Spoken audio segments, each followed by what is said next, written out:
Oh, Nathan. Yes, Brenton? Let's just keep podcasting. You reckon we should? Really? Yeah.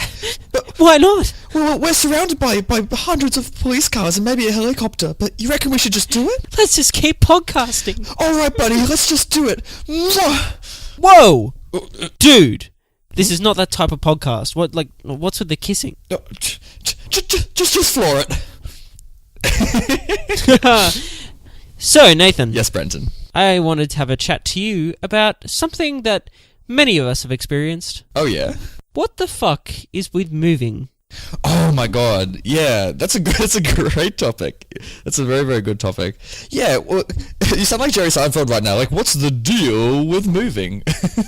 But seriously, what is the deal with moving? It's the most unpleasant, elongated experience that is just not enjoyable for anyone. No, it's like, it makes you wonder why people do it in the first place, frankly. Like, is this the, like... when was the last time that you moved, personally? Well, I am moving. I'm in the process of moving at the moment. You are currently. Like actually, as we're podcasting, you're literally lifting up boxes right now. Like, oh, you should see me go. The SWAT team's hard at work. Come on, Susan, hurry up. That's what they're good for, frankly. But I make them keep their weapons on them at all times, just in case anything happens. Oh, it could always happen. But yeah, it's such a, like, you know, part of me is with you. Like, why do we do it in the first place? Just find your cave, set it up, and just hang there. And if you keep getting shit, just throw the shit out as you keep going, you know?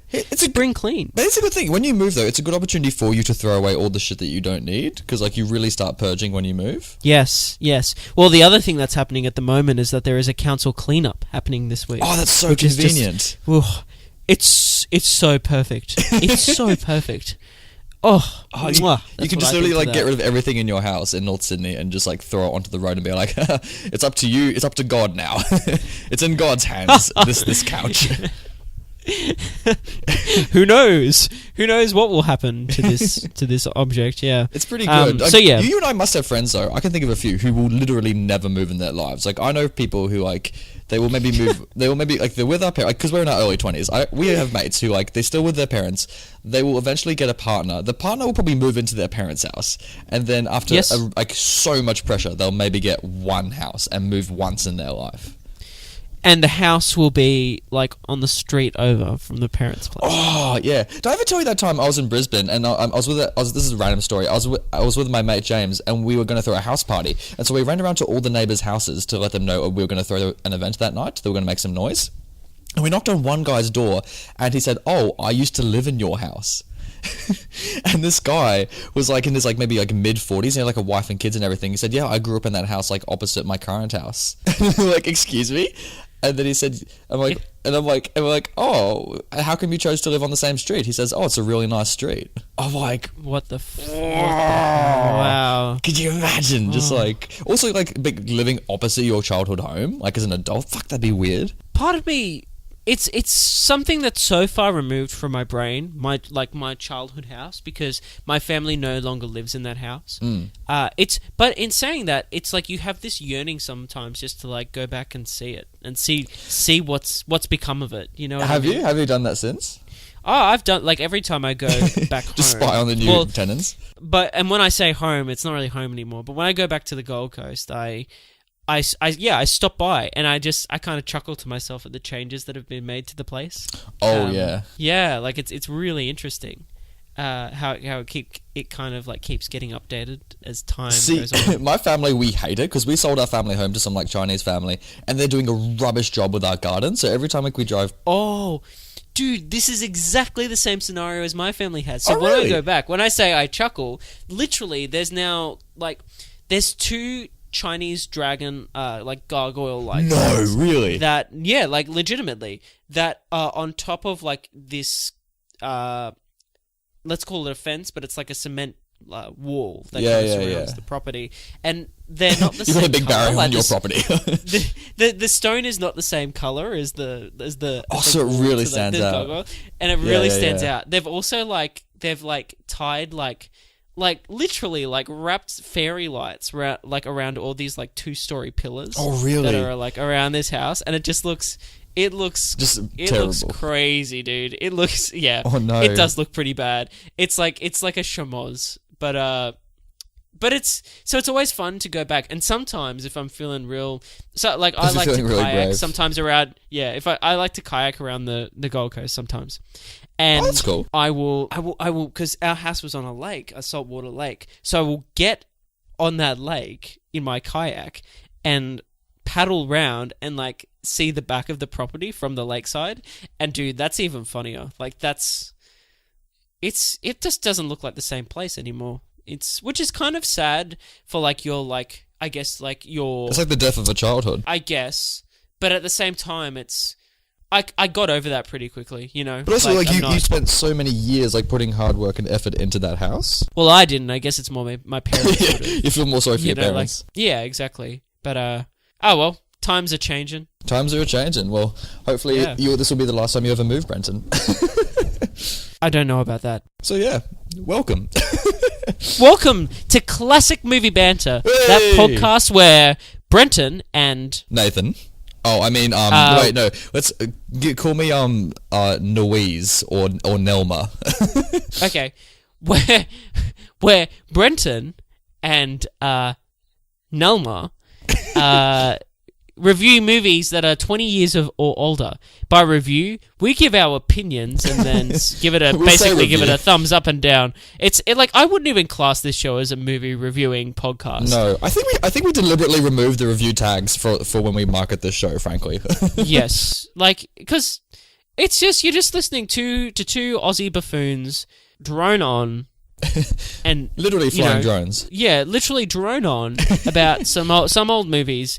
And throw in some classic banter for good measure. Yeah, which is just like thinly veiled insults that we just call banter, frankly. Like it's basically just like heavy sarcasm. Oh yeah, pretty much. We're really marketing the show, aren't we, really, mate? Yeah, please subscribe. So this week we are. You may have got a clue from either the intro to the show or the fact I just called Nathan Nelma. But hey, dude. We're reviewing Thelma and Louise. We are, dude. This is really exciting. I've been looking forward to this episode for a while, actually. Me too. Yeah. I've never seen this film. Well, I've seen it now, obviously, but prior to watching it for this episode, I had not seen this movie. Yeah, this is on the list because I realized that we have done very little films starring women, unfortunately, and I'm like, we should. This is true. We should. It's true, and so like, sadly, kind of like looking at films from the 20th century, sadly, the ratio of male-led to female-led is quite low. So I reckon it's time, Brenton. It's time we get into our car and we drive along the United States and watch Thelma and Louise. Do you have a question for me? I do, mate. Can you please, Mr. Brenton, pitch me Thelma and Louise? Okay, so Mr. Hollywood producer Nathan, hello. Welcome to my office. So I've got this idea for this movie. All right, and, go for it. Basically, what I want to do is that I want to get a film about these, these two women, What? And one of them is, she's married, but she's not happily married, Oh, aren't we all, Brenton? High school sweethearts, they're not really seeing eye to eye. Oh, yeah. And she just needs to get out. Luckily, she has her mate, Louise, and they decide to go for a weekend getaway, which seems, innocent enough, but then things take a turn for the worst, and pretty soon Thelma and Louise are on the run. They're on the run? So that escalated quickly, but yeah, that's my pitch. Nice. I think this is identical to the pitch that you did for Deliverance. This is so true. Like, weekend trip and then things escalate. What will happen? Okay, random scenario. If you had Thelma and Louise versus the boys from Deliverance, who would win in that battle? Thelma and Louise? Like, easily. Thelma and Louise would kick John Voight's ass. I feel like they kick John Voight's ass. I feel like Burt Reynolds would survive, but he would still lose his leg. Only if he's got the bow and arrow, he would survive. Like, yeah, he would survive, but he'd still lose the leg. Yeah, like they just shoot it off him. Just like. Oh, I would pay to see that crossover. Like they pull up the car over in like some like wilderness, and then the boys in the canoe just pull up. Oh, I would love that. Oh, I'd like some battle royale. Oh my god. Oh, Susan Sarandon just kicking Burt Reynolds' ass. Wouldn't that be amazing? Oh, wow. Wow. Now That's the pitch. End the episode now. Let's go.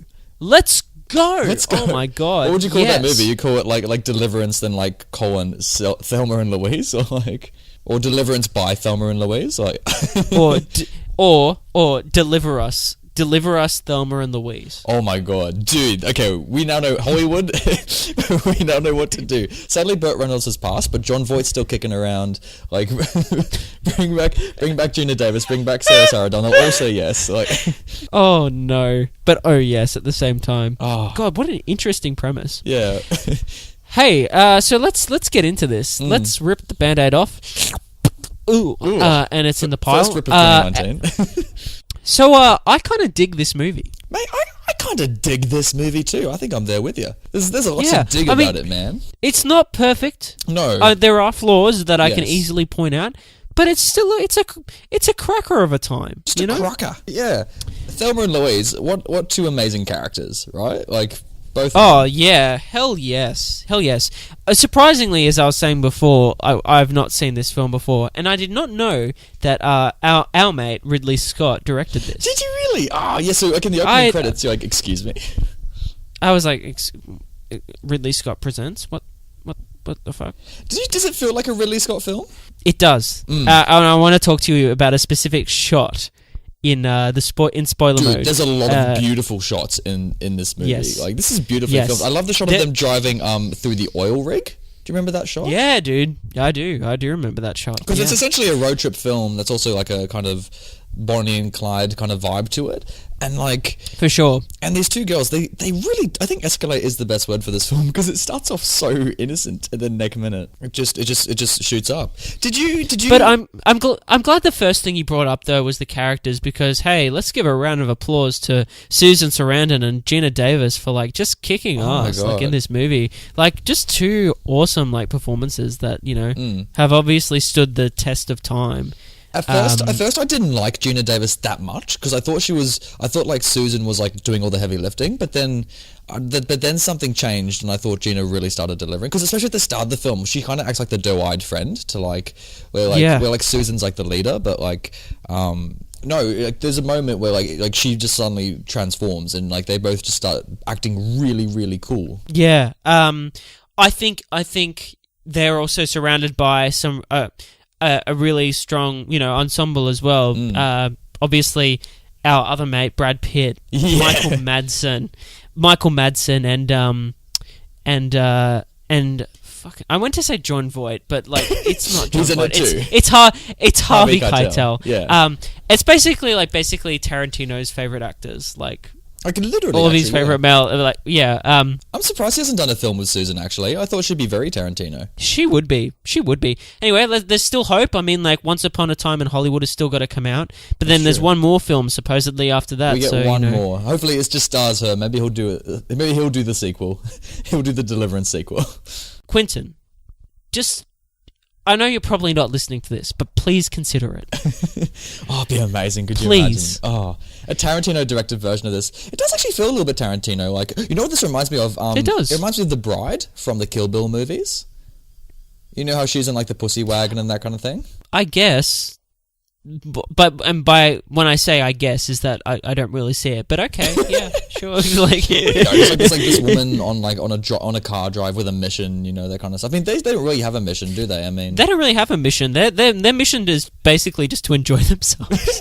It really is. I don't know if pretty much. I don't know if this is like a spoiler topic, but like, why did they leave in the first place? Like, was it truly to go fishing, or was it just like there's a weekend getaway? No, I think I don't know if the fishing was the end goal. I mean, maybe it was, because Susan kind of wants to get to the... She wants to catch some fish, doesn't she? Like, yeah, but yeah, I think it's just to get away, get out of the mundane, shitty lives they kind of lead. You know? Yeah, I mean, it doesn't look like their lives are that shitty when they leave. I mean, she's working as a waitress, and Gina's kind of just hanging about. Oh, they're both pretty unhappy. I mean, holy shit, like. I mean, that's established kind of in the first scene, is that these two they're obviously not where they want to be. Do you think that justifies their behavior in the film?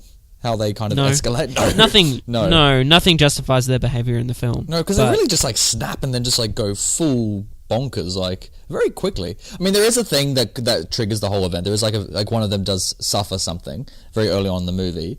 That's kind of like the leading thing. But I don't think that justified their reaction to it, if that makes sense. No, nothing justifies their behavior. They're still horrible people. They're still really bad people. But even with that knowledge, you still kind of root for them. Oh yeah, like it's enjoyable to watch. Especially when like Thelma starts doing some stuff too. When Thelma really gets into her skin, you're like, yeah. You see Gina Davis really starting to let loose, and you're like, yeah.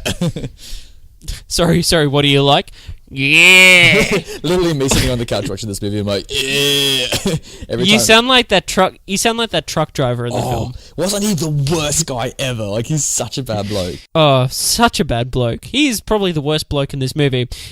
In a movie with bad blokes, this is like he's the top of the list. He really is a bad guy, but you know. Actually, no, he's not. He's not the worst. There's a worse guy character than him. There's a far worse. There's a worse character than him. Yeah. But like it's fun because they see him, like, this is not a spoiler, but they see him several times in the movie, even though they're driving all the way across America. Did you find that a little bit unreal? A little bit, yes. Oh, it's like the same a little guy. Bit. Just because they take a really weird route across America as well. I'm like, oh, okay, cool. There's just this one random truck driver they just keep meeting. But like, even though he was a bad bloke, I still like the scenes with him. I thought like it served a point. Yeah. It's funny talking to you about this because I'm really yearning to get into the spoiler section for this. I hear you too. I feel like you too. There are a couple of non-spoiler things I think we can talk about. One of them is music. Yeah. I think we can talk about the music. Oh, music's great. I think the music's really good. I think it's might be one of my favourite soundtracks actually we've done on this show. I thought every song was well placed. It's a good soundtrack. It's also very 80s solo guitar. Yeah, dude. Some great cinematography. Of course, we kind of already mentioned that. Beautifully good shot. direction, solid direction from our old mate Ridley. And but I think at the center of this is just these two performances and these two characters that really kind of drive it forward. With some other good characterful moments. Again, I agree with you. I think the most successful thing about this film is that you start off with these characters and they kind of seem maybe a bit two-dimensional. Yeah, they were a little bit like that at the start. I do admit that. But as you learn more about them, like they'll keep surprising you till the very end. Did you love this film from the very start, or did it grow on you as you were watching it? I liked this film at the start. Oh, okay. There wasn't a moment I was like, oh no, not this. I was enjoying it from the start, but I enjoyed it more and more as it went on, I'd say.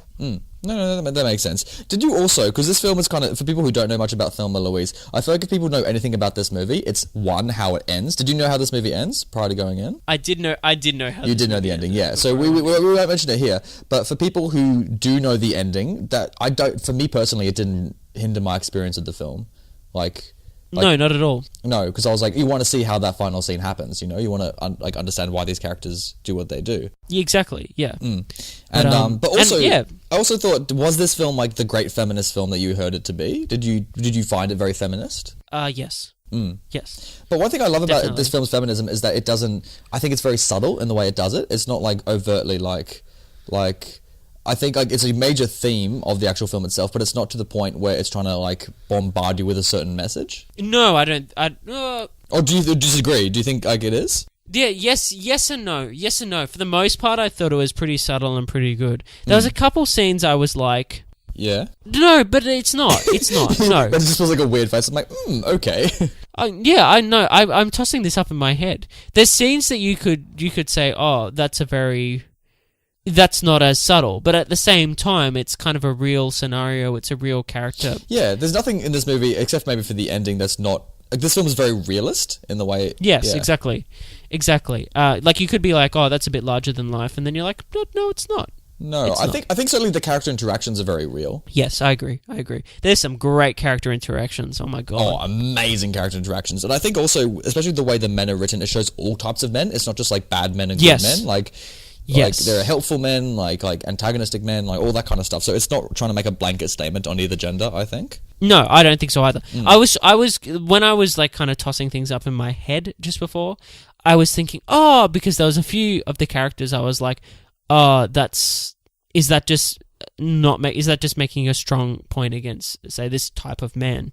And then I was like, but that type of man exists. So exactly, yeah. And this film back in 91 wanted to illuminate that. And I guess it was just the argument of the subtlety thing. But hey, it's like we were just saying, it's quite realist in the way it does it. So yeah, I don't think so. I don't think it's trying to shove anything down your throat. It's just it's a film about two characters that are, that kind of definitely grow as this film goes on. 100%. And yeah. So should we rate it, man? I'll rate it. I'll give it a thumbs up. Yeah, like Thursday night, you're sitting there with... I think this would be a great Thursday night film, actually. This is a great Thursday night film. Yeah, for 100%. sure. And it doesn't feel that long as well, which is great about it. No, it's 2 hours, 10 minutes, but it feels like a good hour 40. Yeah, and it's well paced, and like the music keeps you going along. Like I felt sure. like inspired after this movie. I'm like, yeah, I should just go for a road trip. Really? Well, obviously not do the things That's these women cool. did. Like, but, I just thought that, yeah, that's really cool. But like, that's really cool. I feel like half this film looks like a bloody car commercial.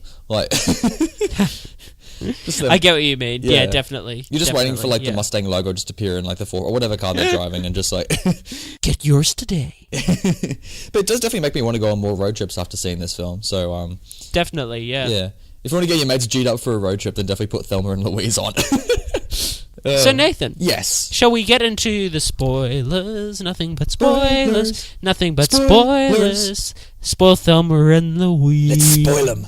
Just throw them out with the garbage. Just spoil them right away. So let's get into this. Yeah, where do we start? Can we start with Brad Pitt, potentially? No. Oh, no. okay. I want to talk about Brad Pitt later. All right. I say we start off with the instigating event of where things start to go. Oh, yeah. Whoa, that scene, man. What a scene, hey? Dude, because, by the way, you can see it coming. You can see it coming a mile away. Definitely. But it is the moment in the film that is like when you're in. Like, all your chips are in from that point on. 100%. Because you realise by that point how invested you are with these girls. Exactly, yeah. And it's only, I swear to God, it feels like it's longer into the film. I think it's only like at the 15 or 20 minute mark that happens. Yeah, when the listeners who are just deciding to listen to spoilers anyway. So Thelma gets raped. Or is she actually raped by that point? I think he does rape her. I mean, it's obviously rape, but I mean, like, if the actual act itself happens. Let's say it is. I think it is, yeah. I'd argue it is, yeah. Yeah, because that was so hard to watch, and I was waiting for bloody Louise to rock up, because like, we all know she has the gun because she packed it, but like, I didn't think she was actually going to end up saving her. Oh, like when she saved him, I was like, holy shit, yes. Yes, here we go. And then obviously there's a small scene with this guy, and then he says the wrong thing to the wrong person, and cops a bullet and dies. That's crazy, isn't it? Like, especially because the husband later on says like she'd never fire a gun. I'm like, she didn't seem that bothered as soon as she shot it. Like, she wasn't like crying or wincing. She was just kind of in shock. Yeah, definitely. Yeah. But that's the instigating event, and from then on, it's you kind of think like they've got things under control. Like in terms of legally, you could. There's like not really, like, it is murder in the sense of, like... This is very Deliverance, isn't it? It's very Deliverance. It is. So it is murder, but, I mean, she saved her friend from someone raping her. Yeah, so you could use that as a defense, but she's the only witness, sadly. It is murder. Like, it's definitely murder. Because she's obviously saved Thelma and then goes back and shoots this guy. Because he just says the wrong thing. And Louise knows that straight away, but there's still a level of, I think, empathy you could have for Louise at that point, like, because it's a pretty horrible situation, and emotion gets the better of people. I can't imagine being in that scenario. No, but obviously, I think the correct decision is not to shoot the man and murder him. No. I totally agree. We don't want some frontier justice happening. No. But my point is, the reason I brought that is that you can empathize with it at that point, but then things just keep escalating, and they just keep being like, well, we're kind of fucked at this point, so let's just have a good time. Yeah. Let's just see where this road takes us, literally. Yeah. And like, I mean, the plan is to get to Mexico. But I love that scene, by the way, when she's in the car with Thelma and she's pitching Mexico to her. Like, they're both driving. She's like, you know what we should do? Let's just go to Mexico. She's like, you reckon? She's like, yeah. Like it's really, like, the way she says it. Like, I love their southern drawl accents. Like, it's so cool. Yes. The way she delivers those lines. Definitely. Yeah. Definitely, and I love the actual driving that they do too. Like, there's just such cool shots. But like, I feel like the whole film, Susan's just like on edge. Like, she doesn't ever seem relaxed the whole holiday, even before and after she murders the guy. No, the only time she's relaxed, and here we go, we're getting into it, and we're really getting into it now, guys. Yeah. The only scene I'd argue she's actually relaxed is when she agrees to the suicide at the end. Yeah, you actually do see this look of like calm on her face. That's the only point where she's calm and kind of like, let's just do this. Like, you know when else she's calm? Like, yeah, she's like, oh, you know, it's a good idea. Like, let's just do it. But you know what? You know how we were talking about how the rape scene and that kind of stuff, and the guy won't apologize for the rape or anything like that.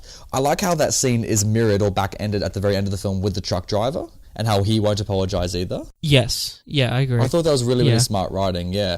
And by the way, how great is that truck driver's face when he's like talking to the girls? Not when he's actually in the truck, but when he walks out and he's like scrunching up his face. Exactly. Obviously, for all of our listeners, like, you can't see the facial expression I'm going to pull as I imitate this guy, but I'll make a sound that sums up his face. It's literally him. He just like grunts and burps and boils like every sentence that he says. Like, he sounds a little bit like the Swedish chef from the Muppets. Like, yeah. I love him, but like, but you know how they blew up? By the way, how amazing was it when they blew up his truck? Oh, pretty. I mean, it was pretty unnecessary. But it was a great cinematic moment. Oh, the shot of him like on his knees in front of his burning vehicle was like some of the best shots I've ever seen in cinema. As they like do donuts around him. Oh my god, that was amazing. But yeah, I thought they should have just done that in the car park. They should have just like, could you imagine they just like the rape guy, they just, instead of killing him, they just shoot his car, then suddenly his car explodes in the middle of the car park. Let's talk about Brad Pitt now. All right, yeah, because did you know? Obviously he's in the opening credits, so you know he's going to be in this movie. Well, I didn't know he was in the film until I saw Brad Pitt, and I was like, oh, and then I was like, Harvey Keitel. Oh, yeah. Even Michael Madsen, I was like, oh, Michael's in this. Oh damn! Oh damn! Everyone's in this movie. What the hell? What the fuck? Yeah. But yeah, dude, how young does he look in this? Like, it's crazy. Dude, young Brad Pitt, man. He's a good-looking man. Oh, he's a very attractive human. And he's a great, like, Brad Pitt, man. He's one of the best. He's such a good actor. He does a good job in this movie, doesn't he? I like his like Texan accent or whatever it is. He is very good. I totally called some of the thing he does when he steals their... Yeah, thank you. I called that, like the second they see him again, I called it immediately, like, don't you fucking dare. Like, I knew even then. But the reason he's kind of in the movie isn't even for that. It's because he's, like, the impetus for Thelma, like, getting the courage to, like, rob that, Yeah, to rob the bank. Rob that she general? Really quotes Yeah. him when she does it. And that is such a great scene when you see the security footage of her just, like, calmly robbing that general store, I think it is, or is it a service station or something? Yeah, it's oh man, what a great scene! I love and just it. like you're gonna have a story to tell your wife, aren't you? Like, you know, if you just keep calm, like it's so good. She says it so calmly. I love it when she's running back to the car. She's like, "Start the car," and like Louise is like, "What?" She's like, "Just start the fucking car," and she just runs away. And they just scream. It keeps like going from there, like the way Thelma's character progresses to the point where when she sticks that gun in the police officer's ear. Yeah. Oh my god, man, that was such a tough scene to watch as well, because it's so funny, because at the start of it, the cop seems so tough, but but halfway through that scene, it just switches and he's like weeping. Exactly, yeah. But not only that, she has the same like cool, calm, and collected attitude during that hold up. Like, she's just like, very sorry about this, officer, but we're just gonna need you to get out of the car and just slowly get in the trunk. There are some air holes for you. All right, bye. This is like, and he's like sobbing, like begging, like saying, "Oh, wife and kids." And like, you be good to your wife. You better treat you be good to your wife. You know, like I love that they're making jokes. Like, see what happened when I had a bad husband? Like, my husband wasn't good to me, and look how I turned out. Like, it's so like good. this movie's funny. Like, it's a really funny film. Oh, it's so funny. The truth is, officer, we're wanted for murder and armed robbery in this state. So and are considered dangerous. Yeah, I love that. I love that so much. I also love it when later on the Jamaican comes to the car out of nowhere and he blows smoke in the holes. Yes, yeah. Like, what's up with that dude? I don't know. I love it so much. But going back to Brad, I just love that scene where she finally has sex with him, and afterwards, like, she goes to have lunch with like Louise, and she's so happy, and then Thelma's like, "Hey, someone got laid," and they're just like, "Yeah." Like, I just love that camaraderie that they have. Yeah. Yeah. And but you know immediately he's like stolen the money. Like, he even tells her he's a robber. Like, he's a criminal who's been arrested for robbery, and she still doesn't mind the money. Like, she's an idiot. Like Thelma makes a lot of mistakes, but She again, fucks up a lot in this film, by the way. But when she kind of comes into her own is when she becomes like a criminal. That's when she has like the most confidence, the most when she just disregards the law. Yeah, basically, like, it's really interesting. I gotta say, now that we're in spoilers, that I said that there was issues with this film, and I guess all my issues kind of relate to the B plot, which is Harvey Keitel. Thank you. Hunting these two women. It's so boring. Not so much isn't Harvey's performance, but it's just every time it would cut back to it, it was like, ugh. Alrighty, like, let's keep going. And it's important, I guess, for the story and the storytelling, and Harvey's got, I guess, an interesting character arc, as he's kind of like on... He's kind of on their side, isn't he? Yeah. On to a certain extent, that he wants the truth. He doesn't want to just hunt the monster, he wants the truth of the situation, and the system doesn't really work like that or agree with that. Because you might have a suspicion that they were attacked or something like that. So if he says, if you're doing a defense, I can help you. Yeah, exactly. But it's like, just stop what you're doing, because you keep fucking it up for me by robbing stores and locking officers in the trunks of their cars and blowing up petrol trucks and whatnot, like, you know. But so there is some interesting aspects to that, but for the most part, it was as the highest points in this film are related to Thelma and Louise. So anything that doesn't include them is a bit of a drag. So I will say that the performance from the guy that plays Thelma's husband, I think he's great. Oh, he's the kind one of who proposes and that kind of stuff. Oh wait, no. Sorry, the one that's at home. No. Yeah. He's great. He's great as well. The dick husband. That's just like an awful husband. That's and right. he's such an oaf, but it's kind of enjoyable to watch because his life just like gets turned upside down, and he's just kind of in denial the whole time of what's really going on. When Brad Pitt like meets him and he's like, I fucked your wife, and he's just like, I'll kill you. But I'm really glad that you brought up Michael Madsen, because I think he is so good in this movie as well. He's great in this movie, isn't he? Like, this might be the best I've liked him as well. Like, I don't know. Like, I like him I like most of his performances. He's always good. He's always the good part of the movie. He's always really solid, and he always plays like an interesting character. Like, But even like, he doesn't have that much to do in this movie, but what he does do, he does quite well. Oh man, he just laps up that screen time, in the sense of like, when he's on screen, you really feel his presence, and you kind of miss him when he's not there.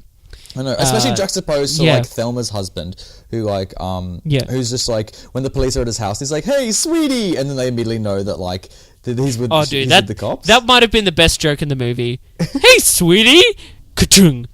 Oh, he shit. knows. I laughed so much at that. Oh, it was so funny. It's so good. I just love that. And they're just like waiting. I love and when again, he changes the channel, and all the cops look at him as he changes the channel, and like, excuse me. Oh, dude, it's so good. Oh, it's amazing. Something else I wanted to talk about. I mean, like, yeah, bro, like a lot, like all the actors in this film, I think have got a really good, not only chemistry, but they've just got fantastic screen presence. And so like even the characters like Brad Pitt's character, Michael Madsen's character, Thelma's husband, and even the other detective that's with Harvey Keitel. Oh, the bald they're all guy. just like really, they're all really strong actors. So it's like. He's a good like cast. all the characters are quite strong in the film. Yeah. Yeah. Good work, cast.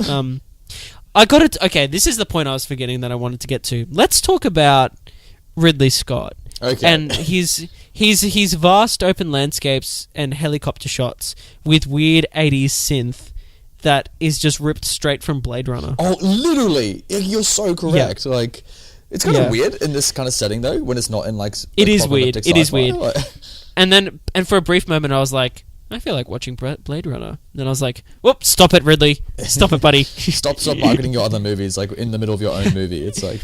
Yeah, I was getting... in that third act, when like the helicopter is unveiled, I was getting major Blade Runner vibes. Oh, I was like, so much. There's one of my favourite shots in the movie was when they drive past a field and this plane is landing as they drive past that field.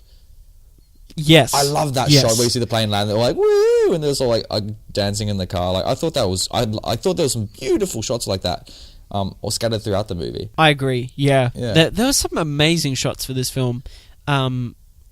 And I guess it's to be expected because it's a road trip film. But let's talk briefly as well, just about the end... The ending. Yeah, because this is what the film is known for. Because if you know, because I remember like the only thing I knew about Thelma and Louise, but going into it, was its very famous ending where they both drive off a cliff. Yeah. Yeah. And to be honest, it's not my favourite scene in the movie. Like, I understand it's the most iconic. Yeah. It's okay. I can imagine if you didn't know it was going to happen, it would really grab you by surprise. You'd be quite shocked. I don't love the fade to white. Yeah, I disagree with you.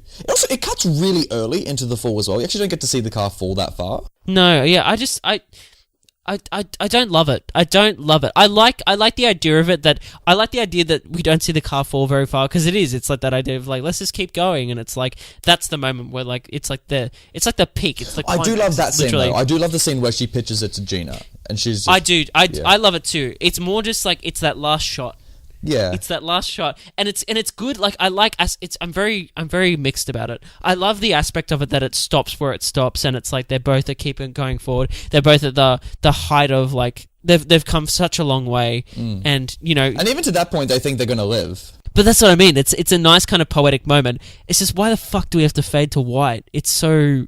Ugh. I know. It's like, and then the credits just roll up over the thing as well. Yeah, and it's all just like photos of them, or like little snippets it's of like them. the end of like a 90s sitcom where like suddenly it shows like previous scenes from the episode. Exactly, yeah. And I kind of like the idea of it, that we go back to the start and we see where they've come from, but still... It's like the ending to The Predator when they had like everyone like smile at the camera. It's like, it's very, very similar for sure. that. Exactly. But I wanted when they went off the cliff, I wanted that same scene from On Her Majesty's Secret Service where it's like a good minute we watch that guy's body go down a cliff. I wanted that with Thelma and Louise. But like, we really see this car just get destroyed, and these two characters who we love, we just suddenly see their bodies just crumple in this chaotic metal spire. Look, as much as I know that I kind of just had some constructive criticism for the ending, but I feel like it is as good as it can be. Yeah. If that makes sense. I don't know. I disagree. I don't know if we need to see a violent end to these characters. Like I get death. Like the camera just pans down to their corpses, which are just like flung out of the car. Like, oh my god. Like, I get your point, okay. but I kind of disagree, and I think it's as good as it can be.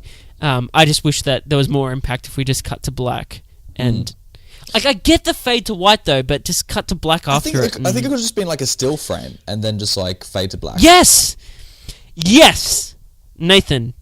Yes, I should have directed this movie. You should call Ridley and ask for the director's cut and just make that one change. He bloody loves director's cuts, actually. So if anyone's actually going to do it, probably will be him. He does. Yeah. Speaking of Blade Runner, yeah. Holy shit. Oh my god. I also thought with the cliff scene, I thought they were accidentally going to go over, because there's that one part where they almost do. And I thought that's what it was going to happen. Like, they both just by accident just decided to fall off the cliff. I thought that would have been so funny if that's how they end. Like, they just accidentally fuck up with the driving and then they just happen to fall out. Although, I'm surprised that when the car started driving, because there's hundreds of cops like around them, I'm surprised the snipers just didn't shoot at the tires. True. Because they could have just like shot the wheels down and then they would have been stuck there. Like... But no, they all just like let him drive forward. It's like they're all just frozen. And then bloody Harvey Keitel's like running after the car. It's like, what do you think you're gonna do, mate? Like, hey, stop it! He's like waving at them, like stop, and they're just like they just go straight over, like, oh. Hey, Nathan, I have a question. Yeah, what's that question, mate? How did they make this? How did they make this movie? I I reckon I can answer that question, Brenton. I know exactly how Sure. they made this movie. It's like, I was there. I was on the set.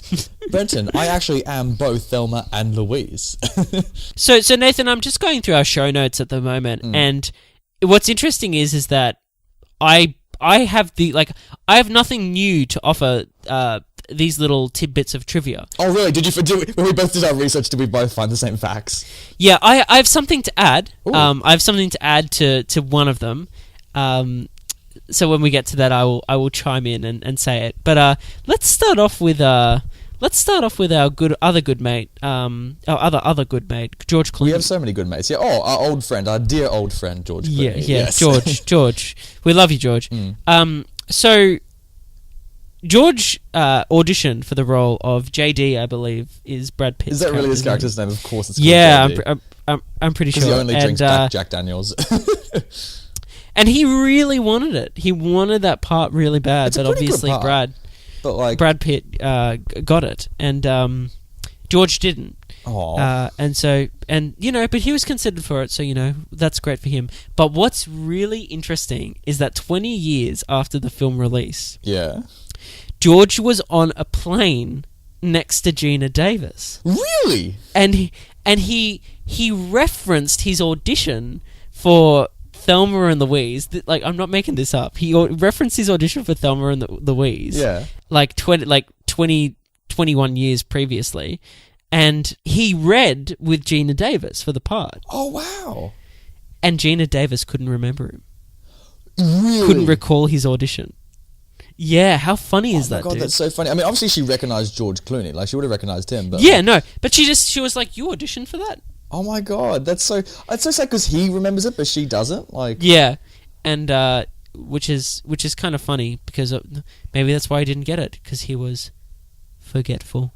oh, What a forgetful performance. what a forgetful. But do you reckon on Ocean's 11, him and Brad just gave each other shit for that part? It's like I could have bloody been in Thelma and Louise. Like, Well, it wasn't George Clooney quite dirty that he didn't get it? I think he was. Yeah, he was definitely because he said I couldn't watch that movie for a couple years. Like he was. Yeah, because it really got down to the wire, I think, between him and Brad Pitt. The thing is, like with the role though, how many times did bloody Ridley Scott show like to have a shot of Brad's abs? Like, so many ab shots of Brad Pitt were in this movie. I feel like you gotta, while Brad was young, you got to mark it as much as you can. had to make good use of that body. Yeah, I feel like for the trailers, they would have just had Brad Pitt's abs, and like that would have sold tickets. when we get to when we get to the poster. we'll have a quick chat about that. With Gina Davis, though, I got a fact about her. She wanted to. With Gina Davis, she wanted to do the sex scene herself. So, because Ridley Scott was like, "Hey, this is going to be a very revealing sex scene. We'll get a body double. It'll be a close set, all that kind of stuff." But then Gina Davis was just like, "No. We have Brad Pitt. We have like late 20s Brad Pitt. How about I sleep with him?" And then Ridley Scott's like, "Oh, yeah, maybe. I suppose that could be a good idea." She's like, "No, I'll take off my clothes right now. Let's do it." And he's like, "Well, let me get the camera gear first." Like, let me get the camera gear first. she's like, "I'm ready to go right now." It's like, well, Brad isn't due to set for another 2 hours. She's like, "You get him here now, damn it." Yeah. Also, one thing I found funny about when they made this movie is that it was a very liberal time back then, apparently in the 90s when they shot this, because both Susan Sarandon and Gina Davis got actual drunk when they had that Roadhouse scene. Oh, really? Yeah. God, holy shit. Gina Davis, she went up to the prop guy on set and she's like, do you actually have real tequila? Can we have real tequila? And then the prop guy was like, maybe. And then she said, oh, it's actually easier to act if we just taste the alcohol. that was her excuse. So he ended up like buying a bowl of tequila and they just like sculled the whole thing during the day. Holy shit. It's so great. I know. And then, so that scene, they're actually drunk in the movie. There's laws around that now, though. You can't drink on set. Like, that's so crazy. Really? Okay, I've got a story then, because I was on... Okay, I won't say the film's name in case this is illegal, but I was an extra recently on a feature film in Sydney, and it was set in a bar, and I was playing a waiter, and I had to serve some of the main characters some drinks, and it was real alcohol. Wow. And like the other extras were drinking the real alcohol. You could have sips of it. Yeah, I don't know about that. I'm pretty sure... Maybe it's very like hush-hush, like off-the-record kind of stuff. Pretty sure it's illegal. I'm pretty sure you can't have, alcohol on set. Wow. Okay. The actors can't have alcohol on set, yeah. Wow. Well, there you go then. Like... I guess there you go. Well, if you think that's illegal, Brenton, then another fun fact is that Michael Madsen and Brad Pitt, they got high together on the set of this movie. Wow. So It's not surprising. Like, let's be honest. no, but, Michael Madsen, he said in an interview once, he said, I walked out of the motel in the morning, and Brad would be out the front smoking a joint, and so he just said they got stoned together, and that he said that Brad said it was his way to make it work. I'm like, good on you, mate. Good on you. Good acting prowess there. Yeah, cheers. Good on you, Brad. You're really Stanislavski it, aren't you? You're real Daniel Day-Lewis kind of a fella. Definitely. I have a fact. Oh, okay. Yeah, I do. Did you know that Michelle Pfeiffer and Jodie Foster were originally chosen for the leads and accepted both the roles? Really? But pre-production took too long. Yeah, pre-production took too long, and they both had to drop out due to other commitments and scheduling. Would you watch that version of this film with those two? I don't know. Like, I like both those actresses, and they probably are right for the roles in a different way. So, obviously, I think Michelle Pfeiffer would have been Thelma, and Jodie Foster would have been Louise. That would have been great. I think it would have been a great film. Yeah, I still, like, regardless. There's a lot of actresses around this time I think you could have cast in this. And it would have been great if Ridley reunited with Sigourney. I think Sigourney would have done a good job with it too. I do too. I do, definitely. It's funny that you mentioned that, because I think Susan Sarandon and Sigourney Weaver are... I kind of see them as kindred spirits. I think... you see them as very similar. They do feel quite similar, don't they? No, yeah, they do. And I guess maybe they have a similar look, but also I guess their performance style. I know that they've both had significantly different careers and significantly different roles, but still, like, I think there's a common connection there that, I don't know, maybe it's visual or maybe it's something else, I'm not sure. Could you imagine if Alien starred Susan Sarandon instead? So, I could. I actually could. Yeah, she'd just be like, imagine if it was Thelma on Louise, but on the alien ship, Brenton. Oh my god. Like the car goes off the cliff, and they suddenly get abducted, and suddenly they're in the alien ship with the xenomorph. Quentin, we're telling you, dude, like, you haven't done a sci-fi film. Let's... Could you get imagine? On it. Let's go. They're just running about the alien ship, and there's a xenomorph, and they just both just shoot it to bits. Like, it would be amazing. I'm also reading here, speaking of casting, that Curry initially wanted Holly Hunter and Frances McDormand as the leads. Yeah, the screenwriter. Yeah, which also would have been very interesting. I think Holly Hunter would have been amazing, and Frances McDormand as well. I think that's another great pair. Yeah. Maybe 3 Billboards is actually a sequel to Thelma and Louise. So Thelma actually got out of the car, and then she escaped to some small town America, and that's how 3 Billboards starts. Yeah, I know that the other 2 actresses I know that were not. I don't know if they were considered for it, but I know that they considered the script. Meryl Streep and Goldie Hawn were for a while there wanting to do a film together, and they considered this script as the film that they would have done together. Oh, nice. So that would have been interesting too. Yeah. Cool. No, that's awesome. I think, like I said, I think the script is so good, any of these actresses would have done a great job with it. Definitely, but I'm glad we got the ones we did, because I think they had there's a few other pairings in there that I've been like, they would have had some great chemistry, but in the end, obviously, this has stood the test of time, and they got it right. Oh yeah, they got it 100% right. Have you also? Side note, I think this is the first film I've ever seen with Susan and or Gina. I don't think I've actually seen their work before. Have you seen their stuff? Oh really? I've seen. You mean like together or no, separately? Just individually. Sadly, I don't think I've actually ever seen their work before. Are you serious? Yeah. Haven't you seen Gina and Stuart Little? Oh my god! Yes, I so have. She is Mrs. Little. Oh my god, Have you seen the Rocky Horror Picture Show? Oh my god, of course. Okay, no, I'm sorry. I'd completely lie. Yes, I have seen their work. Yes, Nathan. Come on, buddy. I'm sorry, Brendan. But speaking of these 2 actresses and these 2 characters and Brad Pitt's abs, Nathan, should we have a look at this film's poster? Dude, let's have a look at this poster, because it's quite the poster, isn't it, Brenton? It's quite the poster. I think it's a little bit boring. I don't think it really. I think I would go a step. I think it's a little bit shitty, to be perfectly honest. I think it's quite shit. I think it's also very misleading. It's really misleading as to what the movie is. I think that's a good thing, though. I don't think you can give it away. See, this is where this poster is hard, because you can't give away where it's going. I like the idea of the Polaroid. I do like that, because they do take a lot of photos. They do use that a fair bit in the film.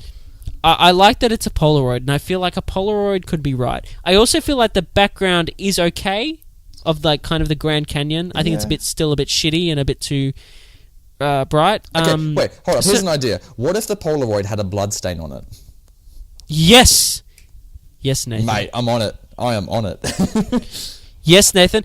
I think the picture on the Polaroid should be different too. Yeah, because it doesn't look. It's as though such an actually awkward taken angle. from the movie, like. Yeah, and it's too close up. Yeah. Yeah. But what's the slogan? It says Somebody said get a life, so they did. I reckon they could be better. Shit. I think the slogan could be "Who doesn't want Brad Pitt's abs?" ? Oh, perfect. Yeah, and that's what the that is what the Polaroid picture should be of. Just those his abs. Like. Yep. Hey, speaking of the poster, now I'm looking at it. Title talk. Oh yes. Thelma and Louise. Perfect title. Yeah, of like course. I feel like Thelma and Louise are in the movie. Was there like, Thelma and Louise and Thelma and Louise? Like. There was. Like, let's be honest. Like, I mean, the only other title I would consider is Brad Pitt and his abs. How about Thelma and Louise with Brad Pitt and his abs? No, and it's like parentheses like at the end of it, like. Yeah, perfect. It's like the Perfect, Birdman title. dude, It's like yeah. Birdman and the Unexpected Virtue of Innocence. It's like Thelma and Louise. Thelma and Louise. And the Unexpected Virtue of Brad Pitt's abs. Perfect. Done. We've done Poster it, mate. We've entitled done it. done. Well done. So you know what it's So time for then, now, Brenton. yeah. Well, now we've had our say. I think it's time to pass the power to the people. Yeah. Pass it to the people. All right. So Rotten Tomatoes, Mr. Brenton, it's listing it as 84%. What do you reckon about that? I feel like it could be an 87. This is like the most nerdy part of it. I was like, actually, I reckon if we like were to increase it by a few points, like. I mean, like, no. I think that's a good area to be in. Given that I said that I had some minor criticisms. Yeah. Yeah. Audience score was 82 as well. So hey, they're pretty similar. Yeah, it's universally loved, Brenton. Universally loved. So, what are the people saying? Tim Brayton Timmy. from Antagony and Ecstasy. Tim says, Now, that's the name of a publication, isn't it? the best thing that Ridley Scott ever directed that didn't take place in an impressively designed industrial future. Is this one of his best films? Well, how do you reckon this ranks in his filmography? I'm thinking of the 4 films that I think of when I think of Ridley Scott. Gladiator, And the 4 Alien, the Blade 4 Runner. and the fact that this is one of them speaks highly of it. Oh, I really? guess. You reckon this is in his top 4? Yeah. Yeah, I think this is in his top 4. So I would say there's Alien, obviously. Mm-hmm. I think his best film is Blade Runner. It depends on which cut you watch, obviously. Because the original theatrical cut of Blade Runner is fucking atrocious. It's so bad. It's so It's bad. so bad. Oh my God. The narration. Harrison Ford's narration is worse. Dude, we should just do a Blade Runner month and do a review of each of Every the cut. cuts of Blade Runner. Oh we my should. god. Oh my Okay, god. I'm going to say But something yeah, very so controversial. I'm not in love with Blade Runner. I know you love it, and I know you're giving me a very confronting look right now, but me personally, I'm not in love with it. it's one of the best movies ever made. Oh my god, Brenton. Everyone fucking says that. I have tried 4 times watching Blade Runner, and every time I can't do it. I did not think it was one of the best movies ever made till I watched it my second viewing. Then I was like, yeah. Okay, Anyway. so so top 4 are Blade Runner, obviously, Alien, Gladiator, and Thelma and Louise. Yeah. Really? Not All the Money in the World, Brenton? I haven't seen All the Money in the World, Not Robin Hood, But his one? but I have seen The Martian. Oh yes, that iconic 2015 film. I like The Martian. That Golden Globe winner for Best Comedy, The Martian. Oh, he almost died. Sorry, that's that Ricky Gervais joke from the Yeah. Golden Globes that year. He almost died. Oh, love you, Ricky. Did you watch the Globes recently, by the way? Not really. No, I just looked at who won, Oh. which was there's some twists and turns I can't this year. believe Though, Bohemian so. won. That wasn't that interesting. Say that again. Like Bohemian won Best. Yeah. I haven't seen Bohemian Rhapsody again, but I haven't heard great things, so I was shocked. Yeah. Oh well. But let's move on. Let's Yes, move on. back to the movie. The best thing that Ridley Scott ever directed that didn't take place in an impressively designed industrial future. Well, it's either this or Gladiator. So yeah. You got a point. You got a point, I'd Tim. probably say Gladiator. I think I love Gladiator more than this, but I think this film is on par, if not. See, I'd need to watch Gladiator again because I've seen it twice and I didn't love it the first time, but I loved it a bit more the second Well, hey, time. next year will be 20 years old, Brenton. Dude, let's go. Let's go! Let's do it! Gary Thompson from the Philadelphia Daily News. Thelma and Louise has its own ending. It may be as questionable as the rest of the picture, but at least you know it wasn't spliced on by some guy in marketing. Like, I just want to skip this review because, like, I can't even make sense of the point he's trying to make. I think what he's trying to say, I think he's trying to say, like the ending is deliberately ambiguous. Like, I think the film would have been lesser if we hadn't known if they drove off the cliff or anything like that. Actually, Peter Rayner from the Los Angeles. No. I do have something to say. Do you reckon this film would have been as interesting if we just see them drive towards the cliff, but we actually don't know if they made it over the edge? No, I think like I said before, I think this film, the way it ends is the best it could end. All right, that says that then. Peter Rayner, top critic from the Los Angeles Times. Top critic. Rotten review. Oh no! If the only way a woman can light up the screen these days is with a .38 caliber pistol, isn't that just another form of subordination? Well, Peter Rayner, I would argue with you is that really you're just going to say that the only parts you were interested in a woman in this film was when they were carrying a .38 caliber pistol? I know, that's pretty Isn't sexist. that like, also, what did he expect them to suddenly have, like, shotguns, like, in the back of the car? Just, like, a bloody AK-47? Because, honestly, my favourite scenes in this film with these characters are actually... And I think the most interesting ones are the ones that don't involve those moments. It's true. Like, I love them even when they were not being badasses, like, robbing and shooting. Like, just when they were just plainly talking to themselves. So, I don't agree with that review. But change that rotten review to a positive one. Yeah, thank mate. Felix Vasquez Jr. from Cinema Crazed said he didn't like it. He said, a film about the type of women's liberation that I despise. So here's my issue, Brenton. I feel like if people come into this film expecting it to be this, like, huge feminist, like, film, which it is, I feel like they shouldn't use that to detract it from the experience, because I didn't feel like it was really shoving down a message of, like anti-men or that kind of stuff. Even though the film's made up of girls literally shooting down men, I didn't feel like it attacked the male gender or anything like that. Yeah, look, I'm just go into it and watch it as a movie. Yeah. It's just a movie, guys. Yeah. It's just a movie. And, like, to be honest, like, I've seen... I don't know. Like, it is making a political point, but it's still a good movie, regardless of your politics. So... Absolutely, you know, 100% I agree with that. Yeah. And by your, I mean anyone's politics. Variety staff. Top critic. Top critic? Positive. Even those who don't rally to Pix... What the fuck? Even those who don't rally to Pix fed up feminist outcry will take to its comedy, momentum, and dazzling visuals. Exactly. Yeah. That's the perfect review to have after the last one. Yeah. I think I deliberately put those in that order. Well done, Nathan. Well done. Thank you. Great show notes this week. Yeah. Well done. Anna L, she said, or Anna I, she gave this film 5 stars, and she said, I give this movie 5 stars pretty much for the last third of the movie. It's really good, but Thelma was just too stupid during the whole story until the very end, where she finally started thinking.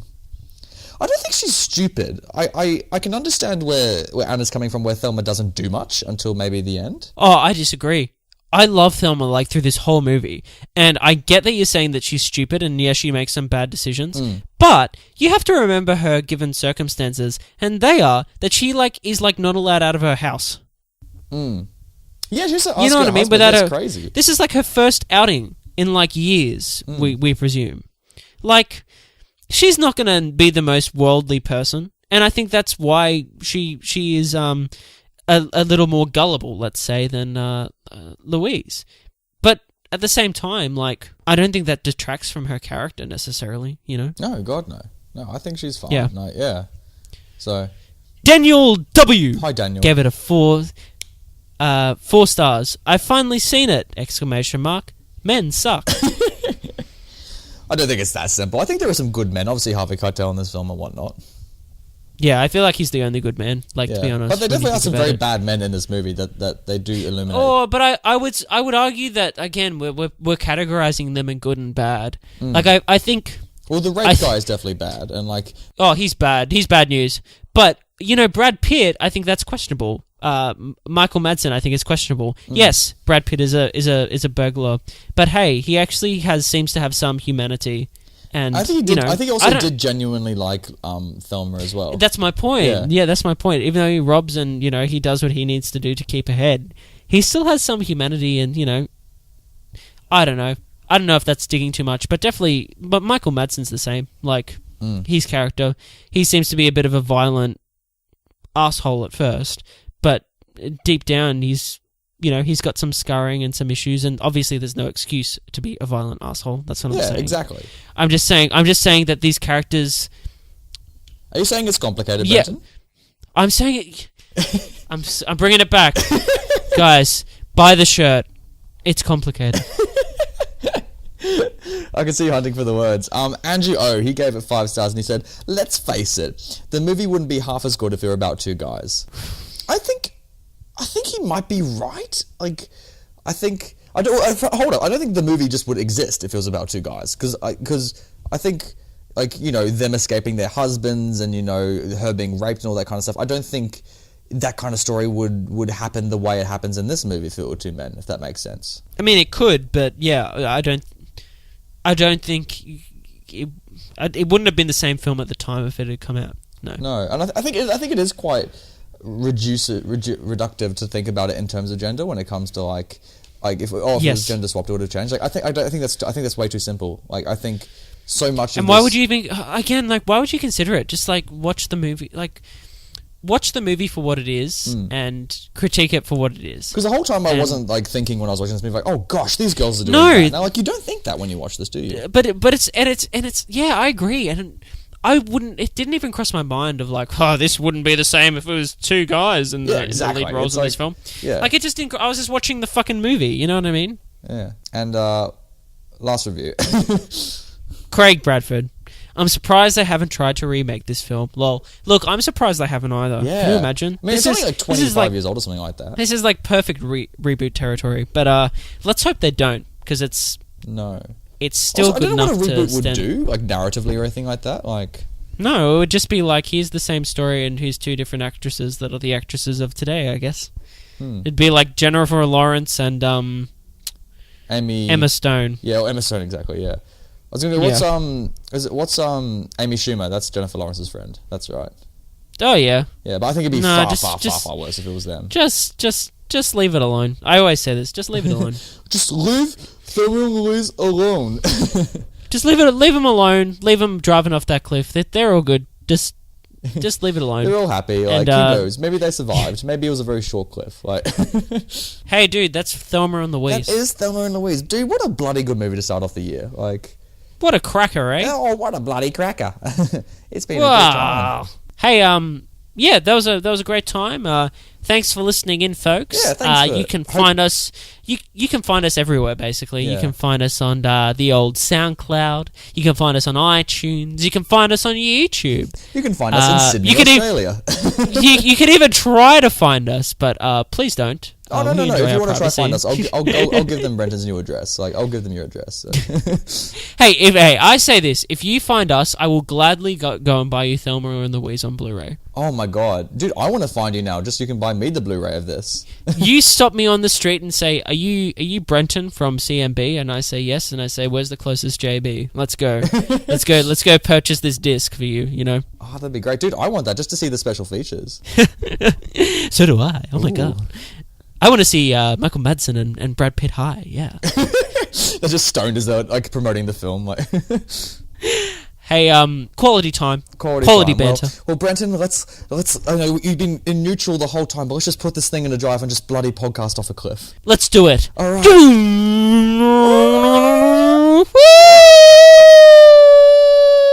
Freeze frame. Fade to white. Thank God bloody podcasts can't fade to white, am I right? Ha, take that, Ridley.